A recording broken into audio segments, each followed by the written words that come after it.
Langston Hughes, the Heart of Harlem. In a very real sense, Langston Hughes was the poet laureate of Harlem during its famous Renaissance. Having come there after living in cities such as Paris, he was able to view Harlem against a backdrop of broad experience. His signal contribution to the Harlem Renaissance was to further the development of a poetic language that recorded the voices he heard around him in all their variety. He was concerned with the Black metropolis, that is, with those elements that unified Black urban communities despite the differences in the specific places they were found.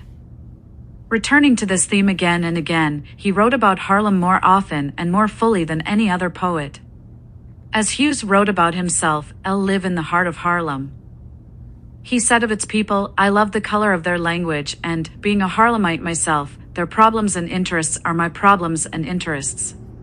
Despite the many places he had lived, Hughes came to be associated almost exclusively with Harlem as his career developed. When Hughes's first publication, The Weary Blues, appeared, the new Negro movement was in full swing. Harlem, as the intellectual center of the movement, had become the mecca of all aspiring young Black writers and artists. In the early 1920s, Harlem was a newly created Manhattan suburb north of Central Park where thousands of African American families had settled. Settlements there had originally been founded by the Dutch, but a real estate bust there created openings for new residents just as a huge Black population was migrating from the South. By 1925, there were around 200,000 African Americans living in Harlem. Black political organizations and churches opened next door to Black theaters and dance halls, which led to a fantastic melting pot of poets, musicians, intellectuals, and entrepreneurs, a development that in turn gave rise to the Harlem Renaissance.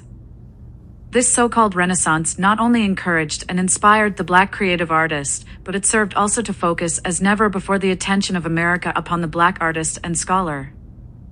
As a result of this new interest, Harlem became a gathering place for downtown intellectuals and bohemians, many of them honestly seeking knowledge of Black art and culture.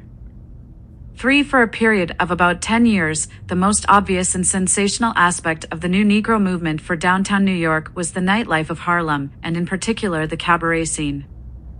In fact, Langston Hughes was first drawn to New York by the massive success of the first all-Black musical, Shuffle Along, composed by Eubie Blake and Noble Sissle.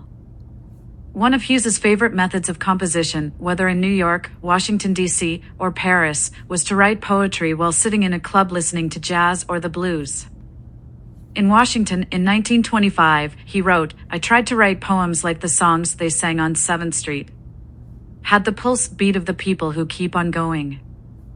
The 1925 Renaissance, of course, was not just a cabaret boom, and it would be decidedly unfair to give the impression that it was.